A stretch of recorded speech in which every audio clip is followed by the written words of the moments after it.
అర్థం చేసుకొచ్చున్నాం. హల్లెలూయా. సాయంత్రం నైట్ వస్తాం కదా, చాలా మంది పెట్టినట్టున్నారు. మొదటి సర్వీస్లో చాలా మంది లేరు. ఏది ఏమైనా కానీ దేవుని పరిశుద్ధ నామాన్ని కోరుతున్నాం. ఇది ఈ యొక్క సంవత్సరానికి చివరి ఆదివారం చివరి రోజు కదా. సంవత్సరానికి మరి దేవుడి సంవత్సరంలో దేవుడు చేసిన ప్రతి మేలు బట్టి దేవుడికి వందనాలు చెల్లిస్తాము. మరి దేవుని యొక్క దాసు గారు పాస్టర్ గారు వాటిని అందించారు. మరి వాక్యాన్ని మన జీవితాలలో దాన్ని మనము వినటమే కాదు కానీ దాన్ని గైకున్నప్పుడు మన జీవితాలకు ఆశీర్వాదం. కనుక మనము వినేవారు మాత్రమే అయి ఉండకూడదని యాకోబు అంటున్నాడు.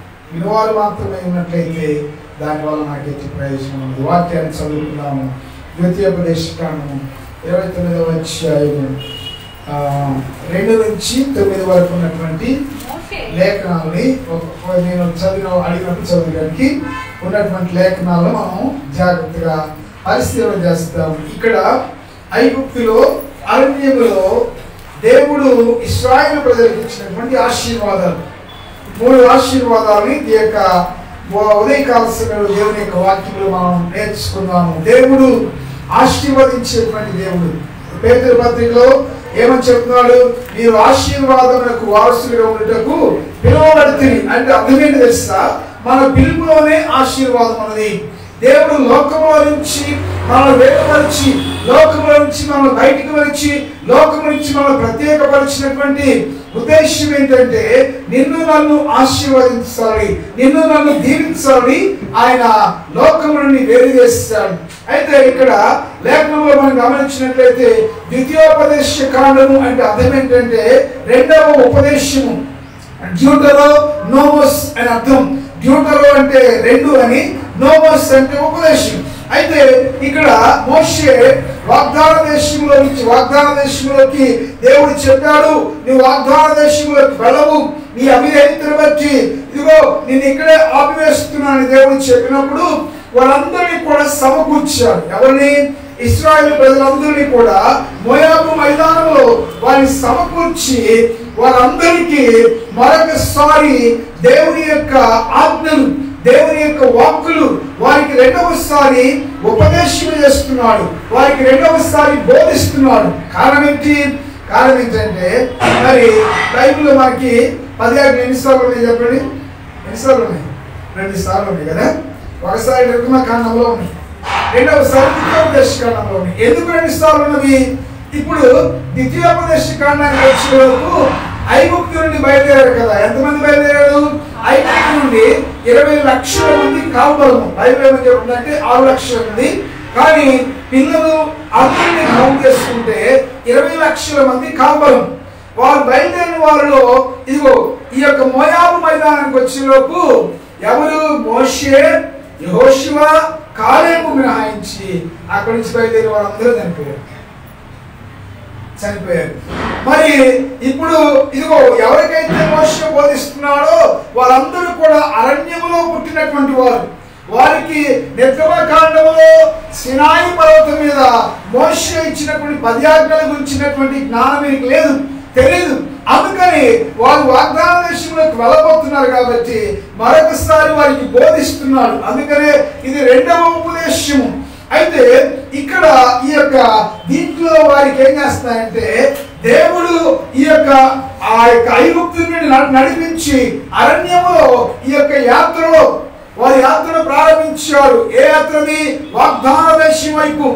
దేవుడు వారికి వాగ్దానం చేసినటువంటి ఆ యొక్క దేశం వైపు వారి ప్రయాణము, వారి యాత్రను ప్రారంభించారు.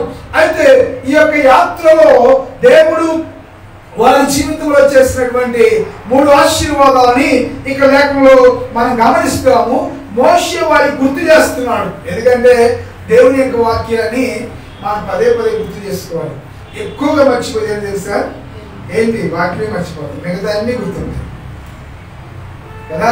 మిగతా అన్నీ గుర్తుంటాయి. మన సబ్జెక్ట్ గుర్తుంటుందా లేదు చెప్పండి? గుర్తుంటుందా లేదా చెప్పండి? మీరు బీటెక్ అయితే, ఇంజనీరింగ్ అయితే ఆ సబ్జెక్ట్ మొత్తం మీకు గుర్తుంటుంది. ఏ సబ్జెక్ట్లో అయితే ఆ సబ్జెక్ట్ గుర్తుంది. ఆ సబ్జెక్ట్ ఇది కాబట్టి నాకు ఇది గుర్తుంది కదా. నాకు ఇదే సబ్జెక్టు నాకు ఇంజనీరింగ్ గురించి తెలీదు, మెడిసిన్ గురించి తెలీదు, ఏదో కాస్త కోస్తే మొక్కలు తెలుస్తాను, కానీ నా సబ్జెక్ట్ ఏంటంటే ఇది కాబట్టి నాకేం తెలుసు. అయితే మనందరి సబ్జెక్ట్ ఇది నాదే కాదు, బోధించే నాదే కాదు, మనందరిది కూడా ఇది. మనకి ఇది ఏం తెలుసా, వాచికం అంటారు, టెక్స్ట్ బుక్ కదా ఇది. దీనికి ఉపవాచికలు ఏం లేవు, అంటే ఉపవాచికలు దీని మీద రాసిన పుస్తకాలు. ఇది మనకి మెయిన్ టెక్స్ట్ బుక్. ఇది మనందరికీ, నాకు ఒక్కడికే కాదు. కాకపోతే ఏంటంటే నేను బోధించాలి కాబట్టి దీన్ని ఎక్కువగా చదవాలి మీకన్నా. అలాగని మీరు చదవకూడదని కాదు, మనం కూడా చదవాలి అందరికీ. ఇది సేవకులకి, విశ్వాసులకి దేవుడు రాసినటువంటి ప్రేమ లేఖ కనుక మనం చదవాలి. అయితే వారికి గుర్తు చేస్తున్నాడు, గుర్తు చేస్తూ మోయాబు మైదానంలో ఆయన గుర్తు చేస్తూ మొట్టమొదటి ఆశీర్వాదం ఏంటంటే చూడండి, ఇప్పుడు చదవండి 2-3 వచ్చిన చదవండి. మోషే ఇశ్రాయేలులందరినీ పిలిపించి వారితో ఇట్లను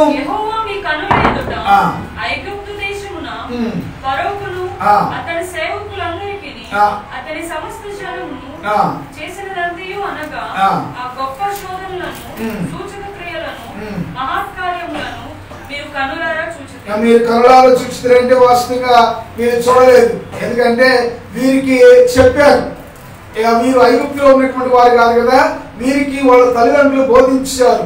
ఇశ్రాయేలు ప్రజల్లో ఉన్నటువంటి గొప్ప విషయం ఏంటంటే వారు తమ వారసత్వాన్ని గురించి తెలియజేస్తారు. మోషే కూడా వారి తల్లి ఏమై బోధించింది, ఐగుప్తు అంతఃపురంలో మోషే ఉంటున్నప్పుడు, అంతఃపురంలో ఉన్నప్పుడు అరే నాయనా నువ్వు ఐగుప్తు అంతఃపురంలో ఉండవచ్చేమో కానీ నీవు ఐగుప్తీయుడివి కాదు, ఎవరు తెలుసా హెబ్రీయుడివి, నీవు ప్రత్యేకపరచబడిన వాడివి, లోకం నుండి వేరు చేయబడినటువంటి వాడివి, నీవు ప్రత్యేకమైన జనాంగం ఏం చేసిందంటే ఉక్కుపాలతో దేవుని గురించినటువంటి బోధ చేసింది. ఇశ్రాయేలు ప్రజలందరూ కూడా అలాగే చేస్తారు. మరి వారి తల్లిదండ్రులు వారికి చెప్పారు. అయితే మోషే వారికి జ్ఞాపకం చేస్తున్నాడు. ఏమి జ్ఞాపకం చేస్తున్నాడు? మొట్టమొదటిగా దేవుడు వారందరి జీవితంలో చేసిన మొట్టమొదటి అద్భుతం ఏంటంటే రక్షణ.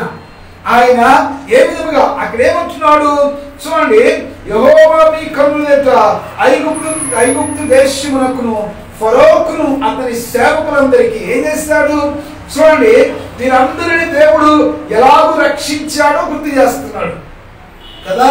ఎలాగో రక్షించాడు చెప్పండి, 10 తెగుళ్ళు పంపించాడు కదా. ముందు మోషే ఇది ముందు ఫరో ఏం చేస్తాడంటే పొండి అంటాడు. 3 తెగుళ్ళు అయిపోయిన తర్వాత తట్టుకోలేక వెళ్ళిపోయి అంటాడు. వెళ్ళిపోయి నేను ఒక మాట అంటాడు తెలుసా, మీరు దూరం అవుతుందని చెప్తాను.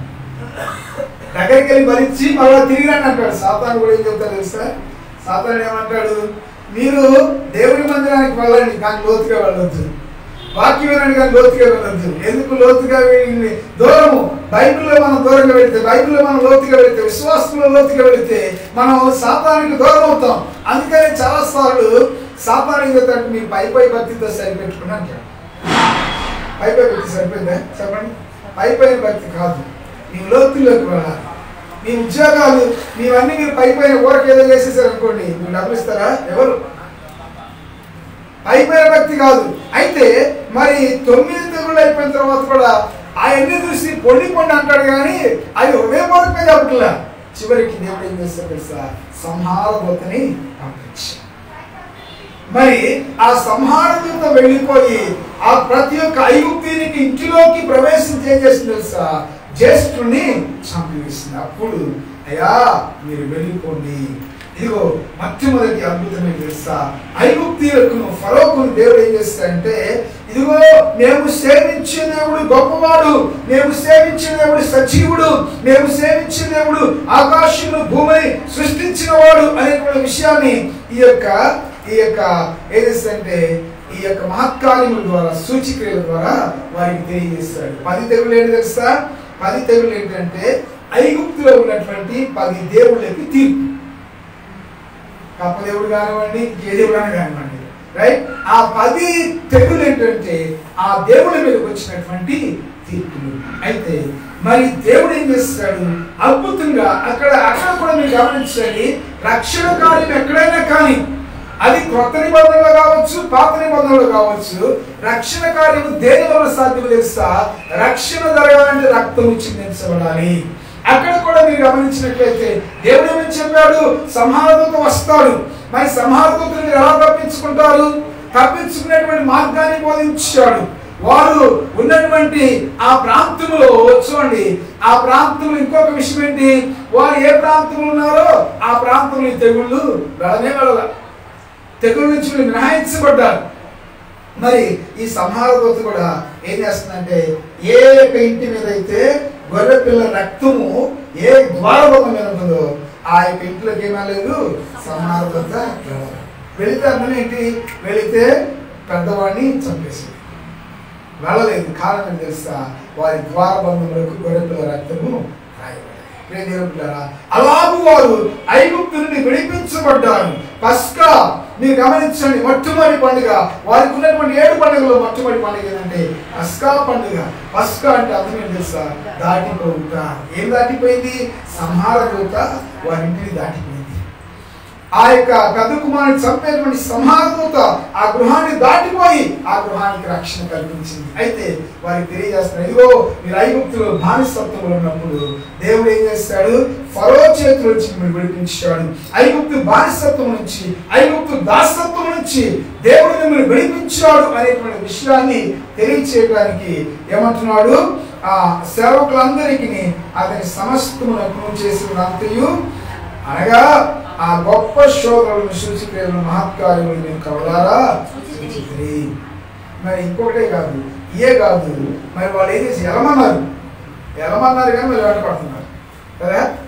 వెళ్ళని చెప్పి సంహారదూత 10వ సూచిక్రియ అయిన తర్వాత కూడా వెళ్ళమని చెప్పి మళ్ళీ వెంటపడుతున్నప్పుడు దేవుడు అద్భుతంగా రక్షించాడు కదా. ఎర్ర సముద్రం 2 పాయలు అయిపోయింది. ఎర్ర సముద్రం 2 పాయలు అయిన తర్వాత ఇశ్రాయేలు నడిచేస్తుంటే మనం కూడా వెళ్దామని వీళ్ళు వచ్చారు. ఇశ్రాయేలు దేవుడు ఏం చేస్తాడు, ఒంటికాలను ఇచ్చాడు. వీళ్ళు ఈ యొక్క సముద్రం మధ్యలో ఉన్నప్పుడు మోషేని మళ్ళా ఏం చేస్తాడు, ఆ ఎర్ర సముద్రం తన చేతి కర్రతో పట్టగా ఇదైపోయింది. ఎర్ర సముద్రంలో మొత్తం ఫరో సైన్యం అన్నీ కూడా వారిని దేవుడు రక్షించాడు. మన జీవితంలో అద్భుతమైనటువంటి కార్యం ఏంటి? మనం చాలాసార్లు ఏమనుకుంటారు తెలుసా, అద్భుతం అంటే మీరు ఏమనుకుంటారు, స్వస్థతలు అద్భుతాలు, రైట్? స్వస్థత అద్భుతాలే. ఆ అద్భుతాలు యేసయ్య కూడా చేశాడు. ఈ లోకంలో గొప్ప అద్భుతం ఏంటంటే రక్షణ మించిన అద్భుతం మరొకటి లేదు.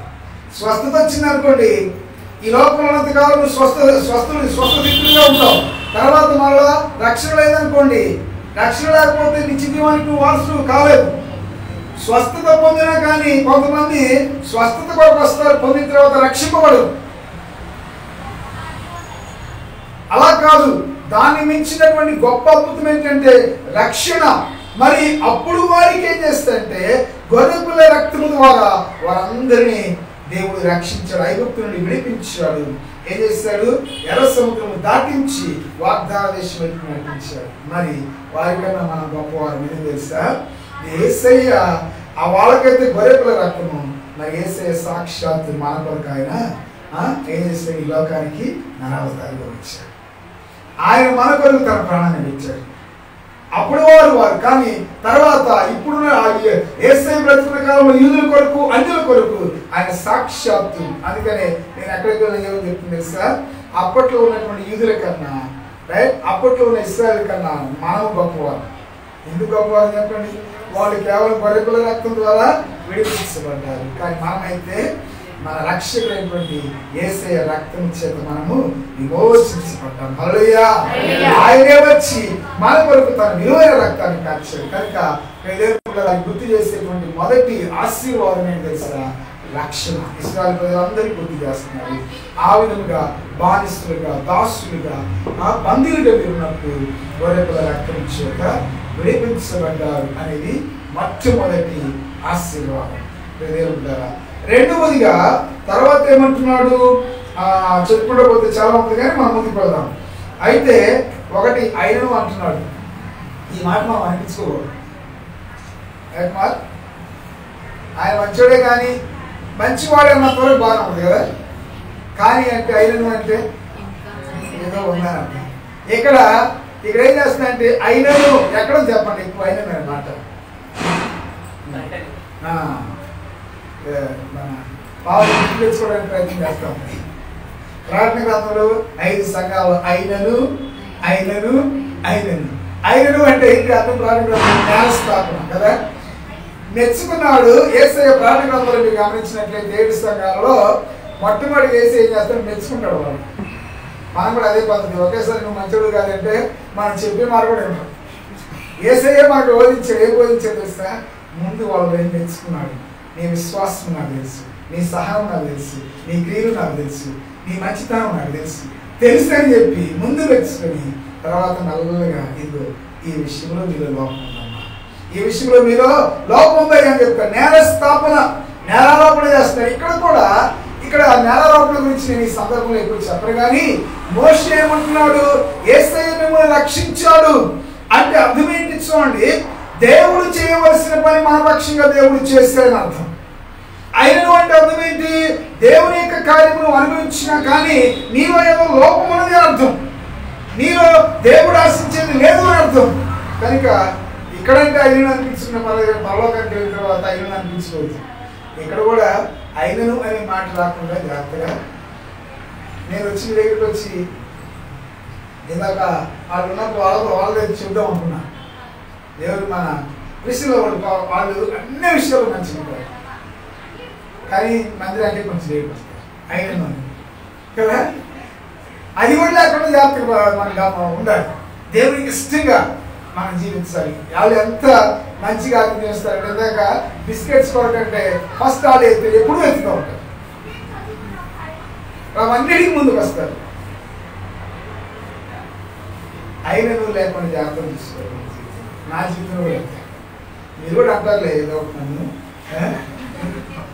భాష గారు మంచిదే కానీ ఏదో ఒకటి అంటారు మంచిదే, ఎందుకంటే మనిషిగా ఉన్నంత వరకు మీ చదువుడే పడాలి. అయితే ఇక్కడ మోషే ఉన్నది అయినను ఏంటంటే చూడండి, ఇంతగా దేవుణ్ణి అర్థం ఏంటి, మీ కనులారా మీరు చూచారు, దేవుని యొక్క మహత్కార్యాలు మీరు కనులారా చూచారు, మీ చెవులారా మీరు విన్నారు. అయినను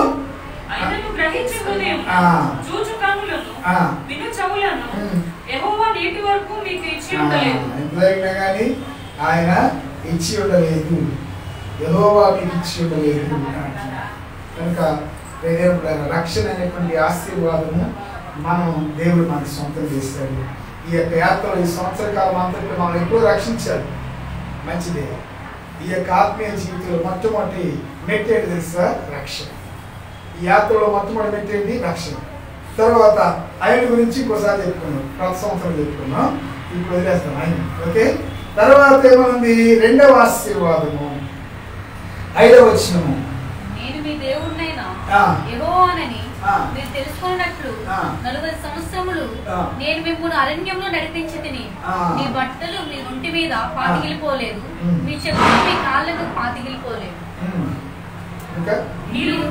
మీరు రొట్టె తినలేదు, ద్రాక్షరసమే గాని మద్యమే గాని త్రాగలేదని యెహోవా సెలవిచ్చుచున్నాడు. జాగ్రత్తగా గమనించండి. రెండవ ఆశీర్వాదం ఏంటంటే, రెండవ ఆశీర్వాదము is provision. The first one is propitiation. రెండవది is provision అంటే ఆయన పోషణ. ఒకటి ఆయన రక్షణ, దేవుని యొక్క రక్షణ. రెండవది దేవుని యొక్క పోషణ. అక్కడ ఏమంటున్నాడు చూడండి, దేవుని యొక్క పోషణ ఎలా ఉంటుందో చూడండి. ఏమంటున్నాడు, మీ చెప్పులు మీ కాళ్ళను పాతగిలిపోలేదు. సంవత్సరానికి 5 జతలు మార్చే వాళ్ళు ఎవరు మరి చెప్పి చెప్పండి. నేను 2 సంవత్సరాలు ఒక జత మార్చుతాను, 2 లేక ఇంకా పాస్టర్ గారు 2-3 సంవత్సరాలు వాడతాను. వాడినవారు కాకపోతే ఎందుకంటే పాత పడితే వాడినవారు మీ సాగులో వాస్తవంగా. అయితే కొంతమంది ఏం చేస్తారు, కొంతమంది అయితే సంవత్సరానికి 5 జతలు కొంటారు. సరే 8 జతలను కొనుక్కోండి. కానీ ఇక్కడ చూడండి, వాళ్ళు 40 సంవత్సరాలు 8 జతలు వాళ్ళు చెప్పండి. అది కూడా ఏమో లేదు, పాతకి వెళ్ళిపోవాలి. ఎడారిలో మీరు అరణ్యంలో నడిచేటప్పుడు ఎలా ఉంటుంది చెప్పి ఎలా ఉంటాయి. మామూలు రోడ్లు మాకు మంచి తార్ రోడ్లు ఉన్నాయి, ఆ రోడ్లు నడిచితే ఒక 6 సంవత్సరాలు అయితే పాతపడిపోతుంది, అరిగిపోతుంది. మరి ఇక్కడ దేవుని యొక్క కృప మీరు గమనించండి. వారు అన్ని సంవత్సరాలు అంటే అర్థం ఏంటంటే అంతగా దేవుడు వారిని కాపాడాడు, వారి పాదములను కాపాడాడు, వారి పాదములకు రాయి తగలకుండా దేవుడు వారిని కాపాడాడు. ఇంకొక అసలు విషయం ఏంటంటే పోషణకు వచ్చే లోపు ఏమని తెలుసా, మీరు రొట్టె తినలేదు, ద్రాక్షరసమే కానీ మద్యమే కానీ త్రాగలేదని యెహోవా సెలవిస్తున్నాడు. అంటే ఇశ్రాయేలు ప్రజల్లో మద్యం తాగిన వారు లేరు కాదు, ఉంటారు, వాళ్ళు కూడా ఉంటారు కదా. క్రైస్తవులు కూడా ఉంటారు కొంతమంది, వద్దు నాయన తాగొద్దని చెప్పినా కానీ తాగేవాళ్ళు ఉంటారు. అయితే ఇక్కడ అసలు పాయింట్ ఏంటి, మీరు రొట్టె తినలేదు, ద్రాక్షరసమే తాగలేదంటే అర్థం ఏంటి కదా, మీరు వెత్తలేదు పోయేది. ఇప్పుడు వాస్తవంగా రొట్టె మనం తినాలంటే ఏం చేయాలి, గోధుమలు పండించాలి కదా, రైట్. ఉత్తర భారతదేశం, ఐరోపా దేశాలు వెళ్తే గోధుమలు పండిస్తారు, మనకంటే వరి ఎక్కువ. పండించాలి, పంట పండించాలి, విత్తనం వేయాలి, దాన్ని కొయ్యాలి, చాలా కష్టపడాలి. అయితే ఇక్కడ ఏం చేస్తాడు దేవుడు, ఏమన్నాడు తెలుసా, ఎలాగ పోషించాడంట దేవుడు వాళ్ళని, ఎలాగ పోషించాడు చెప్పండి. వారు ఏమి చేయాల, విత్తనం వేయలా, పంట పండించలా, కొయ్యలేదు, నూర్పిడి చేయలేదు, ఏమి చేయకుండా చక్కగా దేవుడు ఏం చేశాడు, పై నుంచి ప్రతిరోజు ఆకాశం నుంచి ఏం తీసుకొస్తున్నాడు, తీసుకొస్తున్నాడు. వారు వాగ్దానానికి ఇది ఎర్ర సముద్రం దాటారు, దాటి గుడాలు వేసుకొని ఒక పొద్దున్న కాకుండా తెల్లగా కనపడుతుంది, ప్రతి గుడాల ముందు తెల్లగా కనపడుతుంది. తెల్లగా కనపడుతుంది, ఒకరికేం అర్థం కాదు, మోషేకి ఒకరికే తెలుసు కదా. వాళ్ళకి అర్థం కాక వచ్చి ఇది ఏది అన్నారు. మన్నా అంటే అర్థం ఏంటి, నాకేం అర్థం కాక ఇదేమన్నా, రైట్. మన్నా అంటే అదే, అది ఎట్లా ఉంటుందంటే కొత్తిమీర గింజల ఉంటుంది, తర్వాత తెల్లగా ఉంటుంది. ఈ రోజుల్లో మనకి సోపు ఇస్తున్నారు కదా హోటల్స్లో, సోపు, రైట్. రాత్రి మేము సన్నీ వాళ్ళ హోటల్కి వెళ్తే గాంధీ కూతురు, అదేంటి సోపు, షుగర్ కోటెడ్ సోపు, అది ఎట్లా ఉంటుంది, బలి గుడ్లాగా ఉంటుంది కదా, ఆ పిల్లంతా పట్టుకుంది షుగర్ కోటెడ్ సోపు. అది మామూలుగా అయితే మేమైతే మామూలుగా తింటాం, షుగర్ కోటెడ్ కాకుండా. అలాగే ఆ తెల్లగా ఎవరికైనా కొత్త వచ్చినప్పుడు ఇదేంటి, నేను కొత్తగా వెళ్ళినప్పుడు సోపు తెలుసు కానీ షుగర్ కోటెడ్ సోపు తెలియదు, ఇదేంటి అన్నా. అది చాలా మందికి మన్న అయిపోయింది కదా, రెస్టారెంట్లోకి వెళ్ళారనుకోండి ఆ షుగర్ కోటెడ్ సోప్ మన్న అయిపోయింది. చూడండి మొత్తం అంతా కూడా ఇళ్ళ ముందు చక్కగా వచ్చి ఏమైందంటే పర్వపడ్డది. ఏం చేస్తే వాళ్ళు పొద్దున్న వేయచ్చు, వాళ్ళ పని చేస్తే దానికి కావాల్సిన తేరుకోవటం తినటం. ఇంకొక ఏంటి తెలుసా, అక్కడ జాగ్రత్తగా గమనించండి, దేవుడు ఎంత కరెక్ట్గా ఉన్నాడు తెలుసా. కొంతమంది దాచుకుందామని దాచుకున్న కూలిపోయింది, కొంతమంది రేపు పొద్దున్నే దాచుకుందాం కానీ కొంతమంది దాచుకుని పొద్దున్నే తీస్తే ఏమని చెప్పండి కూలిపోయింది. ఏ రోజు కూలిపోవాలా, ఒక్క సబ్బాతు రోజు మాత్రం కూలిపోవాలా. విశ్రాంతిగా ఉంది కదా, విశ్రాంతి దినాన్ని మాత్రం కూలిపోవాలా. మిగతా రోజులు ఏమైంది తెలుసా, మిగతా రోజుల్లో కొంచెం అత్యాశ పరులు కాస్త ఏది తిండిపోతులు ఏం చేస్తారంటే మధ్యరాత్రులు ఇస్తున్నాం, రేపు పొద్దున తిన్నాం, రేపు పొద్దున దొరుకుతుందో లేదని వాళ్ళు అనుమానపడుతున్నారు, అవిశ్వాసంతో ఉన్నారు. నీకెందుకు దేవుడు ఇస్తాడు, నడిపిస్తాడు, వాగ్దానం చేస్తాడు, పోషిస్తాడు, వాగ్దానం చేస్తాడు. దేవుడు పోషించకపోతే అరణ్యంలో నువ్వేం చేస్తావు, నువ్వేమి చేయలేవు, దేవుడు పోషిస్తాడని చెప్పాడు. కాబట్టి ప్రతిరోజు పోషించాడు, మనం దాచుకోవాల్సిన పని లేదు.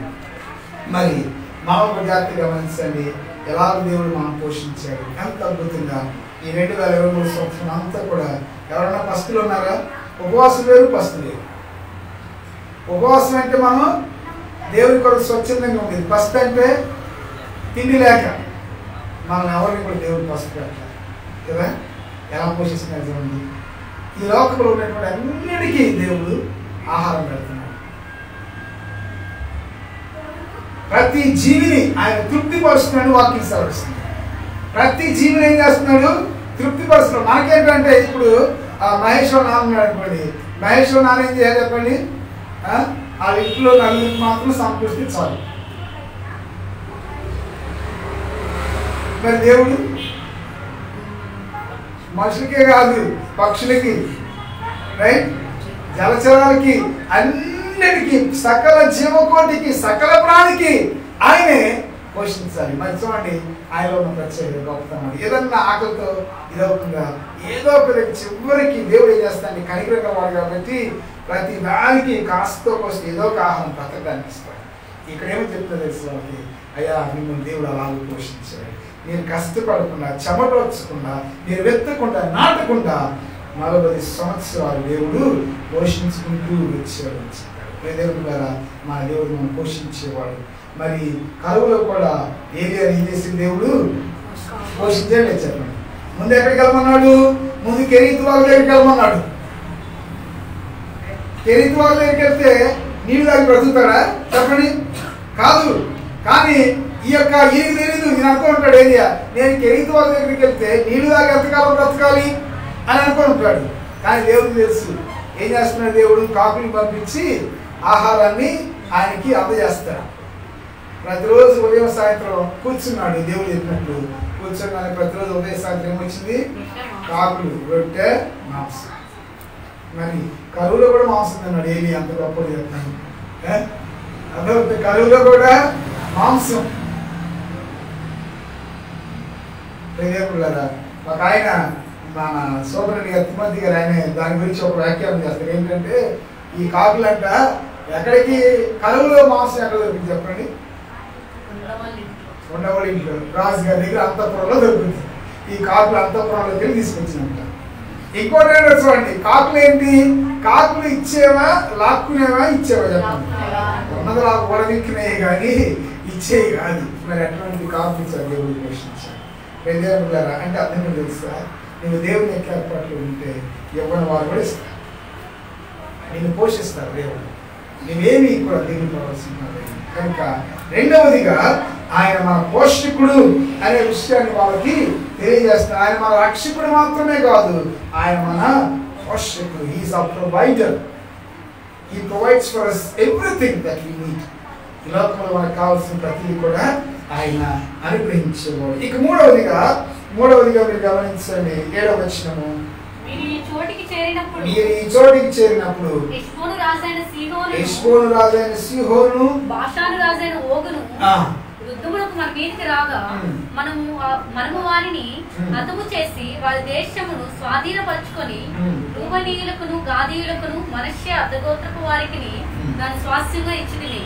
కాబట్టి మీరు చేయడానికి చక్కగా జరుగునట్లు ఈ నిబంధన వాక్యములను అనుసరించి నడుచుకున్నారు. 7-8 వచనాల్లో మనకి చివరి కనపడేది ఏంటంటే ఆయన సంరక్షణ, హిస్ ప్రొటెక్షన్ కదా. వాళ్ళు అరణ్యంలో వెళ్తూ ఉన్నప్పుడు చాలా మంది వారి మీద యుద్ధం చేస్తారు. మొట్టమొదటి అమాలేకీ యుద్ధానికి వచ్చారు. అమాలేకీ యుద్ధానికి వచ్చినప్పుడే కదా మోషే చేతులు పైకి ఎత్తినప్పుడు ఏమైంది చెప్పండి? ఇశ్రాయేలు గెలిచారు. మోషే చేతులు బరువుకి కిందకి దిగినప్పుడు ఇశ్రాయేలు ఓడిపోయాడు. అప్పుడు ఏం చేస్తాడు దేవుడు? అంటాడు, ఇదిగో యెహోషువ అంటాడు, నేను కింద యుద్ధం చేస్తాను. కొండ మీదకి హూరు అహరోనుని వెళ్ళి ఏం చేస్తారంటే వారు మోషే చేతులు ఎత్తి పట్టుకున్నారు. రోజు అంతా ఎట్లా ఎత్తి పట్టుకోవాలి? ఎంతసేపు పెడతారు మోషే ఎట్లా చెప్పండి? ఆయనకి అప్పుడు చాలా బలం ఉంది కాబట్టి 1 గంట సేపు పెట్టేవాడు.